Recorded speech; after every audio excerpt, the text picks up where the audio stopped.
Hello students, how are you? Welcome to DK Fish Point।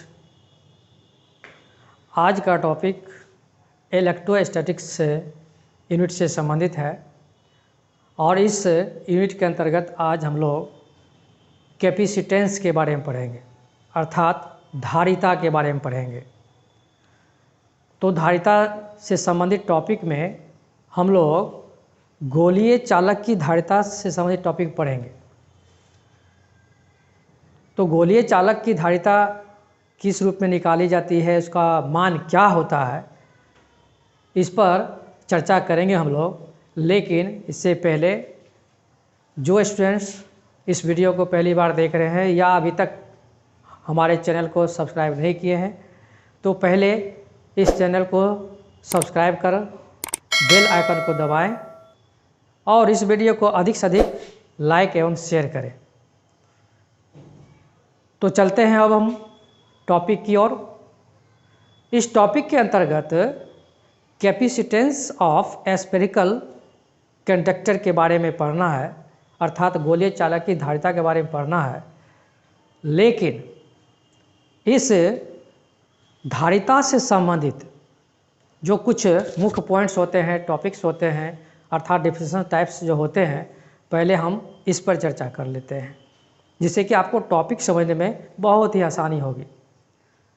सबसे पहले हम चर्चा करते हैं इलेक्ट्रिक कैपेसिटेंस के बारे में, जिसको हम बोलते हैं विद्युत धारिता। विद्युत धारिता क्या है? जब तक हम इस परिभाषा को नहीं जान पाएंगे तब तक हम किसी चालक की धारिता का व्यंजक हम जो प्राप्त करेंगे उसे समझने में बहुत ही कठिनाई होगी। तो जान लीजिए कि विद्युत धारिता, जिसको हम अंग्रेजी में इलेक्ट्रिक कैपेसिटेंस कहते हैं, इसकी परिभाषा हम तीन ढंग से दे सकते हैं। एक, समान रूप से जनरल डिफिनीशन जो धारिता से संबंधित है, सिंपल धारिता से संबंधित, इसके संदर्भ में, और फिर इसको गणना के रूप में, अर्थात किसी भी चालक की धारिता कैसे प्राप्त करेंगे उसके कैलकुलेशन के दृष्टिकोण से एक डिफिनीशन आएगा। और एक तीसरा डिफिनीशन भी बनता है, वह है विद्युत धारिता की जो सूत्र प्राप्त होती है उस सूत्र के बेस्ड पर भी एक डिफिनीशन आता है। तो सबसे पहले हम जनरल डिफिनीशन, सामान्य डिफिनीशन हम जान लेते हैं किसी चालक की धारिता के संदर्भ में। किसी चालक द्वारा आवेशों को संचित करने के सामर्थ्य को चालक की धारिता कहते हैं। फिर से सुने से, किसी चालक द्वारा आवेशों को संचित करने के सामर्थ्य को उस चालक की धारिता कहते हैं। एक टाइप इसमें सिंपल टिप्स में ऐसा भी बोल सकते हैं, और इसमें एक शब्द और जोड़ के बोल सकते हैं कि किसी चालक द्वारा आवेशों को संचित करने की सामर्थ्य के मापन को उस चालक की धारिता कहते हैं। सिंपल डिफिनीशन फिर से इसे सुने एक बार। किसी चालक द्वारा आवेशों को संचित करने की सामर्थ्य के मापन को उस चालक की धारिता कहते हैं। Simple definition. अब जान लेते हैं कि इसको संख्यात्मक रूप से, अर्थात जब हम गणना करेंगे, कैलकुलेशन करेंगे, अर्थात हम किसी चालक की धारिता के मान को जब हम प्राप्त करेंगे उससे संबंधित एक डिफिनीशन होता है। अब हम लोग इसको दूसरे दृष्टिकोण से जो पढ़ रहे हैं उसकी परिभाषा इस प्रकार होती है कि किसी चालक के विभव में इकाई वृद्धि करने के लिए आवश्यक आवेश को, किसी चालक के विभव में इकाई वृद्धि करने के लिए आवश्यक आवेश को उस चालक की विद्युत धारिता कहते हैं। परिभाषा में मैंने बताया कि किसी चालक के विभव को भी सूचित करते हैं, में इकाई वृद्धि या एकांक वृद्धि के लिए आवश्यक आवेश को क्या कहते हैं? तो विद्युत धारिता कहते हैं।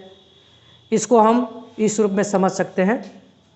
सपोज करते हैं कि किसी भी चालक का विभव भी है और इसके लिए आवश्यक ऊष्मा Q की आवश्यकता होती है।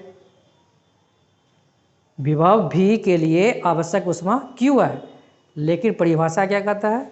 परिभाषा में है किसी चालक के विभव में इकाई वृद्धि, अभी भी वृद्धि है, यानी पूरे चालक का विभव अभी भी लिया गया है, लेकिन इकाई अर्थात एकांक के रूप में इसे हम समझेंगे, तब परिभाषा प्राप्त हो जाएगी इसकी। तो भी विभव के लिए क्यों आवेश की आवश्यकता होती है? तो इसके इकाई भाग यानी विभव के एकांक भाग प्राप्त करने के लिए कितनी ऊष्मा की आवश्यकता, आवेश की आवश्यकता होगी? तो यह होगा Q/V। और चूंकि धारिता को हम C से सूचित करते हैं, इसलिए यहाँ पर हम कह सकते हैं C = Q/V। अर्थात किसी भी चालक की विद्युत धारिता C = Q/V हम कह सकते हैं। यह सूत्र प्राप्त करने के लिए यह डेफिनेशन आ गया। अब इस सूत्र के आधार पे हम विद्युत धारिता का मात्रक भी हम ज्ञात कर सकते हैं, क्योंकि हम जानते हैं किसी भी भौतिक राशि के मात्रक को प्राप्त करने के लिए यदि यह पता हो कि वह राशि किन किन अन्य राशियों पर निर्भर करता है तो उसका मात्रक हम प्राप्त कर सकते हैं। तो यहाँ पर Q है आवेश, और आवेश का मात्रक हम जानते हैं कूलम्ब होता है, और विभव का मात्रक वोल्ट होता है, तो उसका संकेत भी होता है। अब इसे हम CV−1 भी लिख सकते हैं, V ऊपर जाएगा माइनस पावर में चला जाएगा, CV−1। अर्थात हम कह सकते हैं कि विद्युत धारिता का मात्रक कूलम्ब प्रति वोल्ट होता है। कूलम्ब प्रति वोल्ट जो प्राप्त हो रही है, यह कूलम्ब प्रति वोल्ट को 1 फैराड भी कहा जाता है। इसलिए विद्युत धारिता के मात्रक फैराड भी होता है और कूलम्ब प्रति वोल्ट भी होता है। तो हम लोग अभी तक विद्युत धारिता से संबंधित 2 प्रकार के डेफिनेशन पर चर्चा किए, एक सामान्य डेफिनेशन, सामान्य परिभाषा, और एक कैलकुलेशन के लिए मान प्राप्त करने से संबंधित जो डेफिनेशन होता है, उसके माध्यम से हम लोग विद्युत धारिता का सूत्र प्राप्त किए हैं C = Q/V। तो विद्युत धारिता क्या है, उसका सूत्र क्या है, इसकी जानकारी हम लोग प्राप्त कर लिए हैं। और एक टाइप और जो है परिभाषा इसकी हो जाती है इस सूत्र के अनुसार से।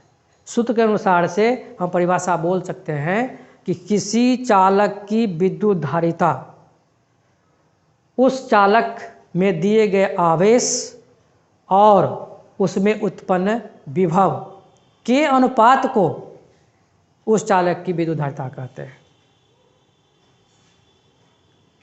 इस सूत्र से स्पष्ट है कि C = Q/V है, और Q से मतलब आवेश और V से मतलब विभव, दोनों रेशियो में, अनुपात में है। इसलिए परिभाषा बन जाती है कि किसी चालक में दिए गए आवेश और उसमें उत्पन्न विभव के अनुपात को उस चालक की धारिता कहते हैं। तो हम लोग विद्युत धारिता के संदर्भ में पढ़ लिए कि विद्युत धारिता क्या है, विद्युत धारिता की माप हम कैसे कर सकते हैं, उसका सूत्र क्या होती है, इस पर चर्चा मैंने किया। अब इस विद्युत धारिता से 2-3 बात और समझ लेते हैं, क्योंकि इससे संबंधित ऑब्जेक्टिव टाइप्स क्वेश्चन भी पूछे जाते हैं, उस पर भी थोड़ा चर्चा कर लेते हैं कि विद्युत धारिता किन किन बातों पर निर्भर करता है। किसी भी चालक की विद्युत धारिता किन किन बातों पर निर्भर करता है? तो यह 3 बातों पर निर्भर करता है। पहला इसमें आता है चालक के क्षेत्रफल पर। किसी भी चालक का क्षेत्रफल जितना बड़ा होगा उसका धारिता उतना ही अधिक होगी। सेकेंड इसमें कंडीशन आता है कि चालक के निकट किसी अन्य चालकों की उपस्थिति। जब किसी चालक जिसमें आवेश दी जाएगी उसके चारों तरफ यदि कोई अन्य चालक भी उपस्थित है तो उसके कारण भी इस चालक की धारिता बढ़ जाती है। और थर्ड पॉइंट इसमें आता है, थर्ड कंडीशन के रूप में, वह है चालक के चारों तरफ उपस्थित प्रकृति। अर्थात उस चालक के चारों तरफ किस प्रकार की प्रकृति है, उस प्रकृति पर भी उसकी धारिता निर्भर करती है। अर्थात उसके कारण भी इस चालक की धारिता बढ़ जाती है। अर्थात देखा जाए तो तीनों कंडीशन में, चालक के क्षेत्रफल के कंडीशन में हो, या चालक के इर्द गिर्द अन्य चालकों की उपस्थिति हो, या चालक के चारों तरफ उपस्थित प्रकृति हो, इन तीनों स्थितियों में धारिता बढ़ती ही है। तो अभी तक हम लोग विद्युत धारिता के बारे में अच्छी तरह से समझ लिए कि विद्युत धारिता क्या है, और विद्युत धारिता को मैंने 3 रूपों में परिभाषित किया है, 3 ढंग से। जिसमें एक स्थिति मैंने बताया कि किसी चालक द्वारा आवेश को संचित करने के सामर्थ्य के मापन को उस चालक विद्युत धारिता कहते हैं। सेकेंड डिफिनेशन मैंने बताया, इसी का सेकेंड डिफिनेशन, कि किसी चालक के विभव में इकाई वृद्धि करने के लिए आवश्यक आवेश को उस चालक की धारिता कहते हैं। और तीसरा डिफिनेशन इसका हो जाता है सूत्र के रूप में, कि किसी चालक में दिए गए आवेश और उसके कारण उत्पन्न विभव के अनुपात को उस चालक की धारिता कहते हैं। चालक की धारिता से संबंधित टॉपिक के बारे में हम लोग अच्छी तरह से समझ लिए। अब हम इससे संबंधित टॉपिक में आगे चलेंगे और हम लोग एक व्यंजक पढ़ेंगे। उस व्यंजक के तहत हम लोग जो पढ़ने के लिए जा रहे हैं उसका वह टॉपिक है गोलीय चालक की धारिता। गोलीय चालक की धारिता, गोलीय आवेशित चालक होगी, उसकी धारिता किस रूप में निकालेंगे, उसका मान क्या होगा, इसको प्राप्त करेंगे। तो गोलीय चालक की धारिता प्राप्त करने के लिए पहले हम लोग इस फिगर पर गौर करेंगे, इस फिगर को समझते हैं और इसमें सपोज करते हैं कि ए कोई गोलीय चालक है। ए कोई गोलीय चालक है जिसकी त्रिज्या r है, कैपिटल R, और इस चालक में प्लस Q आवेश दिया जाता है, जिसके कारण इस चालक में भी विभव उत्पन्न होती है।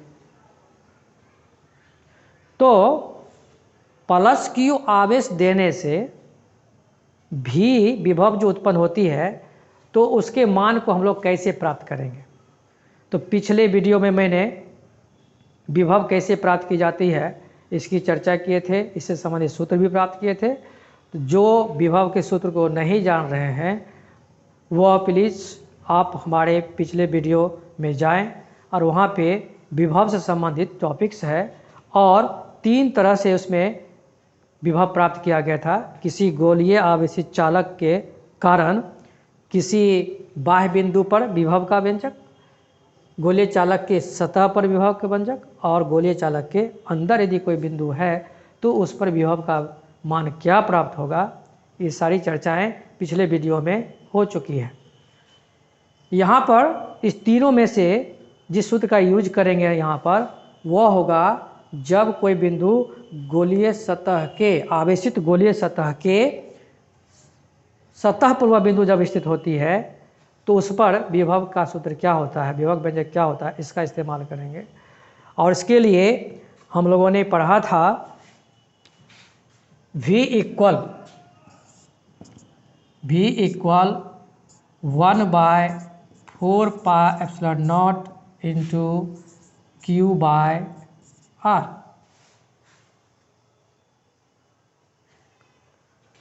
कैपिटल आर का प्रयोग हुआ है इसलिए कि यहाँ से यहाँ तक की त्रिज्या आर है और इसमें वह बिंदु इसी सतह पर कल्पना के रूप में की गई है, इसलिए v equal 1/4πε0 into Q by R का यूज किया गया है। अब इसे कैलकुलेशन करेंगे, इसको हम इस रूप में भी लिख सकते हैं v equal Q by 4πε0 into R. Cross multiplication करेंगे तो q इक्वल हमें प्राप्त होगी 4πε0 इंटू आर वी, यानी q का मान इसमें हम लोगों ने प्राप्त कर लिया। क्यों किया? क्योंकि अभी थोड़ी देर पहले हम लोगों ने समझा था कि किसी चालक की धारिता के लिए जो सूत्र होता है वो होता है C equal Q by V, और इसमें Q और V का मान यदि हम पुट कर दें तो हमें गोलीय चालक की धारिता प्राप्त हो जाती है। चूँकि चालक की धारिता C equal Q by V प्राप्त होती है तो इसमें Q का वैल्यू यहाँ से बैठाएंगे इसमें, तो Q की जगह पर हो जाएगा 4πε0 into R V by V. हम यहाँ देख रहे हैं कि V और V ऊपर और नीचे दोनों जगह है इसलिए कैंसिल हो जाएगा और यहाँ प्राप्त हो जाएगी C इक्वल 4πε0 इंटू आर। और यह जो व्यंजक प्राप्त हुआ यही व्यंजक इस गोलीय चालक की धारिता होगी। तो हम लोग आज के टॉपिक में किसी गोलीय चालक की धारिता, that means capacitance of spherical conductor की धारिता का सूत्र क्या होगा उसका व्यंजक प्राप्त किया, जिसमें प्राप्त हुआ C इक्वल 4πε0 इंटू आर। लेकिन इस व्यंजक को देखने से यह स्पष्ट होता है कि किसी भी चालक, गोलीय चालक की धारिता किस बात पर निर्भर करता है। तो इस व्यंजक को हम देख रहे हैं कि 4πε0 ये कांस्टेंट टर्म है, तो कांस्टेंट टर्म होने के कारण हम कह सकते हैं कि यह कैपेसिटेंस, इस चालक का जो कैपेसिटेंस प्राप्त हुआ है वह कैपेसिटेंस इसके त्रिज्या के समानुपाती है, प्रोपोर्शनल है। निष्कर्ष से मतलब यहाँ पर यह है कि इसकी त्रिज्या जितनी बड़ी होगी, अर्थात त्रिज्या बढ़ेगी तो इसका क्षेत्रफल बढ़ेगा। इसलिए शुरू में बताया गया था कि किसी गोलीय चालक की धारिता उसके क्षेत्रफल पर निर्भर करती है। तो जितनी बड़ी क्षेत्रफल होगी तो उसकी उतनी बड़ी त्रिज्या, अर्थात जितनी अधिक त्रिज्या उतना ही बड़ा क्षेत्रफल, और जितना अधिक क्षेत्रफल बनेगा उसकी धारिता उतना ही अधिक होगा। तो इस प्रकार हम लोग आज के टॉपिक में किसी गोलीय चालक की धारिता कैसे प्राप्त करेंगे उसके बारे में हम लोगों ने पढ़ लिया। इस टॉपिक से रिलेटेड तात्पर्य यह है कि धारिता से संबंधित अभी और कुछ टॉपिक्स बाकी हैं, जिसमें हम लोग कैपेसिटर के कैपेसिटेंस के बारे में भी पढ़ेंगे और इसकी चर्चा हम लोग नेक्स्ट वीडियो में करेंगे। उसकी धारिता कैसे प्राप्त करते हैं इसकी चर्चा हम लोग नेक्स्ट वीडियो में करेंगे, और वहाँ पर 3 प्रकार के आकृतियों वाले संधारित्र की चर्चा करेंगे। लेकिन पहले तो ये जानेंगे कि संधारित्र क्या है, इसकी चर्चा होगी, और 3 प्रकार के संधारित्र का कैपेसिटेंस हम कैसे प्राप्त करेंगे इसकी चर्चा हम लोग करेंगे।